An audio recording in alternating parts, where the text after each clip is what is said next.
Hey everybody, Robert here from Black Belt Gaming, doing my read-through of Dragonslayers, the role-playing game. An interesting mix of basic Dungeons & Dragons and advanced Dungeons & Dragons First Edition. Today we're going to be talking about the Paladin.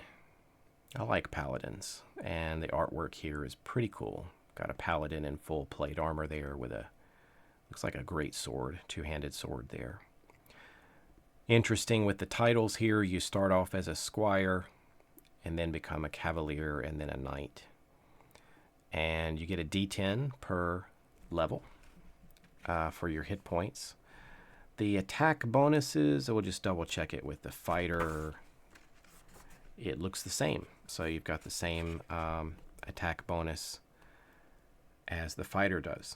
Paladins are elite holy warriors. Through devotion to their deity, paladins are granted unique abilities to battle evil and heal the sick. Paladins are natural leaders and follow highly disciplined lives of knightly service. So there you go. Just already out of the gate, we've got devotion to their deity. Paladins are granted unique abilities to battle evil and heal the sick. I like it. I really don't like some of the more modern takes on the paladin where I just believe in this and you become a paladin just based on, I don't know, some cause. I really like it here. It's more in the classic sense that a paladin is gaining their power from a deity of good and justice. So that's what I think a paladin should be. Paladins are holy frontline warriors, and they must be lawful good. I like it. I enjoyed playing paladins back in the day.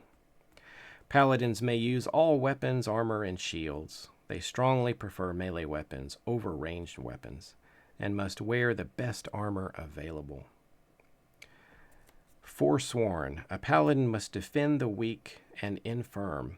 A paladin cannot commit evil or observe evil with indifference. Severe alignment deviation strips a paladin of his abilities and they revert to a fighter. So there can always be some argument and discussion about what is considered an evil act. I think paladins can be quite capable of violence and intimidation and other acts in the pursuit of justice and good. And so I believe back in the day, sometimes there were some arguments, and even back, pretty much in all versions of D&D, people started to joke around and call lawful good, lawful stupid, and just makes all kind of jokes and try to restrict what a paladin could and couldn't do. And I think that's too restrictive and a bit ridiculous. So paladins should be a force that evil is afraid of. And so I think the paladins are going to come after you hard. I wonder if they are, capable of intimidation and certain acts to the level of, say, a Batman-like hero. Anyway, that's a whole nother discussion. Vow of poverty. May not keep more than 100 gold pieces. Plate mail. This is interesting. Some level 1 paladins, and this is rolling a 1 on a d10, so 10%. Some level 1 paladins are sponsored by their knightly order or religious temple and begin play with plate mail and a shield. Boy, everybody wants to start with that. A paladin may own one suit of armor, 1 shield, and no more than 4 magic items. Once per day, a paladin may heal 2 hit points per level by laying on hands. Cure disease. They can do so once per day for every 5 levels. And paladins are immune to all forms of disease. Detect evil. Holy warriors may detect evil to 60 feet but only when stationary and concentrating. Let's do a flip. Let's take a look at that detect evil. That can also be different in different versions of D&D. Let's see what it says here. Detect evil, detect evil. Okay. Through this spell, the caster can sense evil. The source could either be could be either a being or an evil object. Evil creatures or object within 10 feet glow red to the caster. The spell does not allow the caster to scry, but rather grants the perception of evil. So I guess we're talking about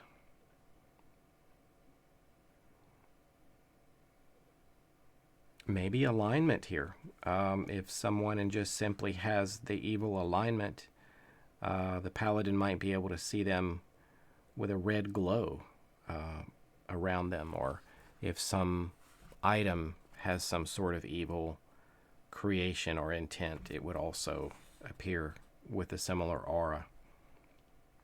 So the paladin needs to kind of pause and take a moment, and it extends out to 60 feet. So it says with the spell Detect Evil, the range is 10 feet, and it becomes 10 feet per level. So with the paladin, it's almost as if they're 6th level and doing this. So it seems like anytime they want to be stationary and concentrate and take no other actions, then they can detect. Protection from evil. A paladin radiates protection from evil at a 10-foot radius at all times. And we already did some looking at the protection from evil when we looked at the other class. What was it? The monk with the chant. The paladin is always projecting this aura of protection from evil. That's really neat at all times. So I guess even when he attacks, that's pretty strong, isn't it? It says at all times. Of course, I guess if he attacks, he's still got this protection of evil radiating from him. +2 bonus on all saving throws. A paladin receives a +1 to hit and damage with the lance while mounted. +1 for every 2 levels. +1 to hit and damage. So interesting, we're sort of combining some of the cavalier maybe there, or a knight, as you may have seen it in some other versions of the game. Turn undead. At level 3, paladins may turn undead as a level 1 cleric. At level 4, they may summon a warhorse. Henchman. The warhorse, by the way, is a hit dice 4+4 creature. And this has got to be a mistake. It says it has a morale of 1. That can't be right. We've got a typo there. This is the first printing of Drasgonslayer. I'm sure that's been corrected. In my version here, a morale of 1. You'd summon your warhorse and it would go running off at the drop of a hat in fear. So that's probably meant to be a 10 or a 12. So a paladin may summon a warhorse every 10 years. What does that mean? There's got to be a typo there. So you can summon the warhorse once every 10 years? Yeah, I'll take a look later in the document and see what it says there. In fact, I might be able to, with the online document here, just scroll down. It's still there. It's still got a typo there. A paladin may summon a warhorse. Morale 1. That is not right. Every 10 years. Something's wrong. So maybe if your warhorse is killed, you can't summon another one until it's 10 years from the point that you summoned the first one. I don't know. Something like that. Henchmen may only hire lawful good henchmen. Heraldic device. A paladin may create a heraldic device. This symbol may be inspired by a family crest, epic deed, or religious order, and it must be unique. That's just for roleplay purposes there. Cleave. So see, paladins get cleave, barbarians do not. Beginning at level 7, if a paladin kills a target, they immediately receive 1 additional attack per 2 levels. So 1 at level 7, 2 at level 9, 3 at level 11. Cleave applies to both melee and ranged attacks. A paladin may cast cleric spells at level 9, but cannot select the same spell more than once per day. So you got to be pretty far up there at level 9 before you get access to the cleric spells. So just looking here, got some questions about the warhorse. I think there's a morale issue there. I thought it was the higher the morale, the better, because you roll 2d6. And I will double check that to make sure, because I thought charisma, yeah, that gave your henchmen a higher morale, and a lower morale was bad. So it's probably got to be a 10 or a 12. And as far as the time between summoning the warhorse, I might go check my AD&D First Edition or Castles and Crusades and see what they say about that. Maybe something there that he pulled from. Protection from evil. That's pretty strong from what I read, that summoned beings and evil beings can't touch him. So I wonder if that's, you know, it probably does go away if he makes an attack, because otherwise that would be too powerful. So probably he is protected at all times. But once he initiates attacks, then it probably will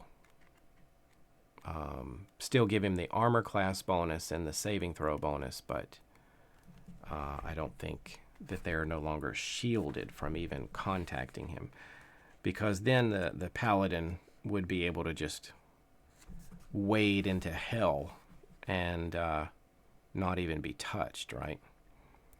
Yeah, the spell prevents evil beings and summoned creatures from touching the recipient. And the protection is terminated if the subject of the spell makes an attack. So probably that's what would go on. It's just a little conflicting there because it says radiates at all times. So I would tend to interpret it like the spell. It's kind of always on, and so you're protected until you start engaging in battle. So maybe the paladin could sort of saunter through hell and not have to worry about getting hit except from ranged attacks. And then that would change some things. Of course, magic and other things. Detect evil 60 feet. You know, a maze controller may want to... That's always been an issue, and I've seen Detect Evil like really nerfed hard until it was almost useless. But this seems to be going with the older, more potent version of Detect Evil. So, you know, you have an assassin in the king's court with an evil alignment. Paladin walks into the room and does his thing. He'd probably be able to detect the evil red glow around the assassin, unless the assassin had some way to disguise or negate the ability here. But yeah, that can be pretty powerful. So Maze Controller may make some adjustment there or judgment calls. Sometimes I've seen that some DMs will say that they have to have sort of an evil intent. You can't just base it on alignment, but more of their immediate intentions before you're able to detect the evil. Let me know what you think about that. How easy do you allow paladins to detect evil? We're talking mainly on creatures and living beings. And what do you think about the protection from evil? The ability that opponents that are summoned or evil creatures can't touch the paladin. Do you think that, based on the spell description, that as soon as the paladin attempts to strike at them, that ability is sort of canceled or nerfed a bit down to, what was it, still allowing the +1 to armor class and saving throws, but he can be scratched and wounded then? Tell me what you think there. And we just have what appears to be a typo with the summoned warhorse. It didn't look like it was corrected yet, so may have some questions there. But that is the Paladin, and I do like the Paladin. Thanks for listening, everybody. I hear my daughter screaming downstairs. She's a happy girl. Talk to you later.